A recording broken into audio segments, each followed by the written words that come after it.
Up here on Yahoo, as we're getting ready for another week of MMA. Kevin Iole, our lead MMA writer, is with us. Strikeforce Heavyweight Grand Prix is here.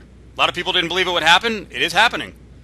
A lot of people love these tournaments, Steve, and I have to say I'm one of them. I think this is a really great concept. Strikeforce has a number of interesting heavyweights, and I think it makes a lot of fun. I think this is going to be a tournament that the fans are really going to enjoy, and I think it's going to be something that's going to be good for the sport. You have no issues with the lack of true seeding?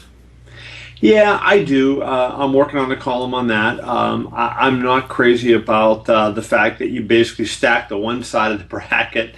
Maybe with the exception of Josh Barnett, who could be in the top four, but you put him on the right side of the bracket. But you have all the good fighters on the one side. I don't like that. I talked to Scott Coker about it.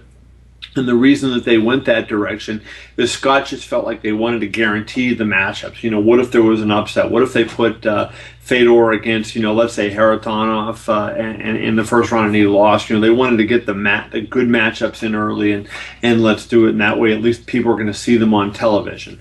That was their rationale. I think it would have a lot more dramatic impact if, we saw semifinals and finals and, we knew we were building up to a Fedor Overeem final. I think that would be tremendous. But, I think it's good to have all these guys all these guys committed, including and most specifically Fedor.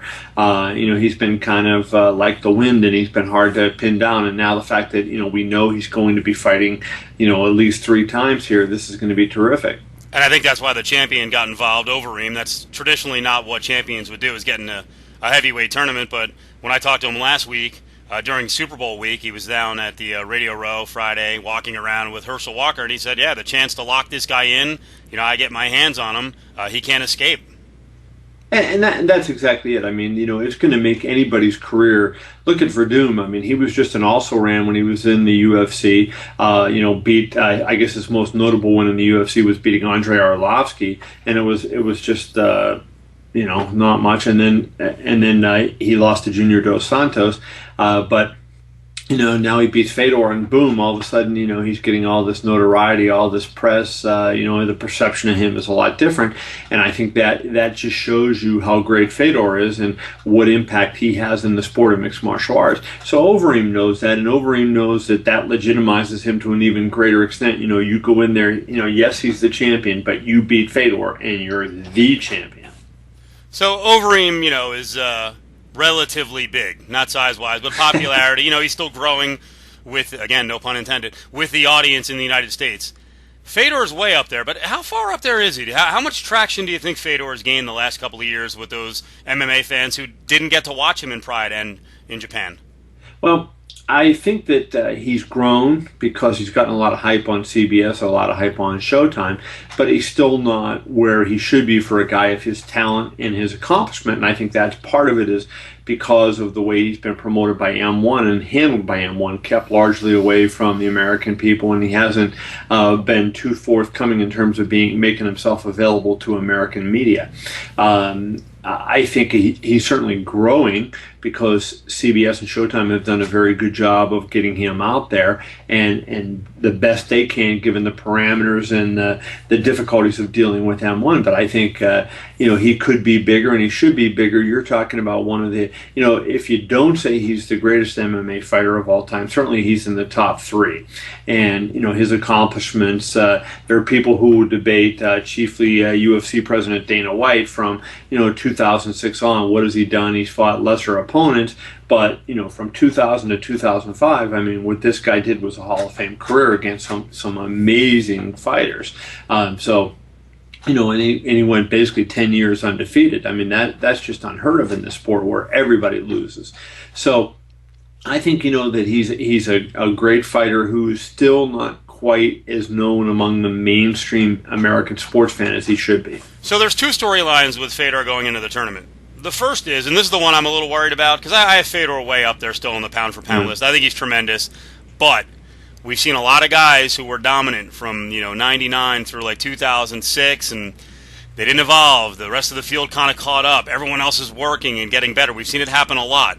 Is Fedor one of those guys? I mean, he's going against a huge guy in Bigfoot Silva, who is pretty well-rounded. Do you feel like he's been caught? Is he a lot closer to the field than he's ever been? Well, I think he's closer to the field because other guys are getting better. I don't think he's coming back. And I do think, Steve, that he has a diverse game. I mean, he doesn't rely on any one thing. I mean, I think he can do a number of different things. He's a hard hitter. He's got good jiu-jitsu. He's got the judo. He's got a lot of different aspects of his game that I think he can rely on that would help him in a major fight. Plus, he's very calm, and I think that that attitude he has really helps him as well. Having said that, I think that the new breed of heavyweights is a lot better than they were 5 years ago. If you look at 2006 where the heavyweights were and you look at where they are now, there was nobody near a guy like Cain Velasquez, to use him as an example. And even a guy like Bigfoot Silva. I don't think Silva's the greatest fighter in the world, but he's a massive guy that has pretty good quickness for a guy his size. And as hard as he punches, you can't rule him out against Fedor. I think Fedor wins that fight, but he's got a huge reach. He's got big hands. If you've ever shaken hands with him, they're like ham hocks. They're so big, and he hits you with that, and it changes. Power changes anything, and you get caught with one of those big punches and forget about it. I think the other storyline with Fedor is that air of invincibility. I really do believe that, and you know this from Tyson and great fighters throughout history, that Fedor for a long time could walk into the ring and have guys beaten almost before the bell sounded. I think that happened with Crow Cop. Crow Cop was dominant, but he was afraid in that fight. I think Mark Coleman to a certain extent. Different guys. I don't know that exists anymore. What do you think?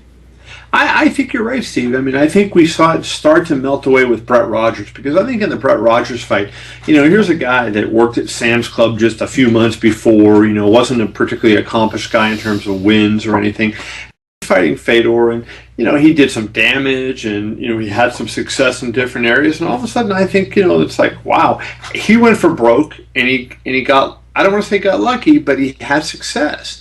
And I think other people saw that and said, then he came back against Fabricio Werdum, and Werdum, I think realized, hey, I can win this fight. I'm not saying that he was brimming with confidence or overflowing, feeling like it was a slam dunk, but certainly I think Werdum knew going into that fight, hey, I have a chance. I have some skills in this fight. Fedor's human. Brett Rogers proved it, and Werdum took advantage of a couple really bad mistakes by Fedor and beat him. So I think that just like happened to Mike Tyson in boxing, that was a great analogy. Once Evander Holyfield, Buster Douglas did it a little bit, but Tyson regained that. But once Evander Holyfield beat him, it was over for Mike Tyson.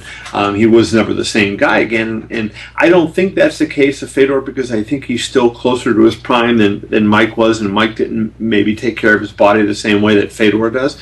But I certainly think it helps the opponents, because now they believe that, hey, they can go in there and they can compete, and that he's not some cyborg, and that that they have a chance to beat him, and that he may make a mistake.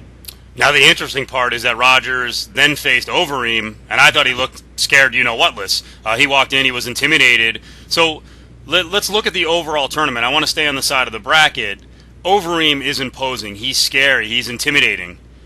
For that reason, are we overlooking Werdum a little bit? I mean, he's got some good wins. I think a lot of people are just assuming, hey, Overeem's going to move into the next round. If you're good enough to beat Fedor, you're good enough to beat anybody. So I don't think you can overlook Fabricio Werdum. Having said that, I think you've got to consider Overeem the favorite in that fight. I mean, as you said, he's a much bigger, stronger guy, and I just think he's an overall better fighter. I also think that that's going to be a fight that we're going to see Alistair Overeem very ready for, because he knows what's at stake. He doesn't win that fight, he doesn't get Fedor, and that's the fight that makes or breaks. Especially if you're outside of the UFC and you're a heavyweight, the one fight you want is Fedor Emelianenko, and so this is the fight. It's right there for him, and he can't afford to look ahead or not be ready, or have any other kind of excuse. So I think we're going to see the best Alistair Overeem that we've ever seen when he fights Fabricio Werdum, and I think if they're best against best, that's definitely a win for Overeem. All right, Kev. Fired up for the tournament. We'll look ahead on Friday to the picks and the betting odds on this card. We'll get to Arlovsky and Karatanov and a little more on the tournament, but thanks for the time. Thank you, Steve.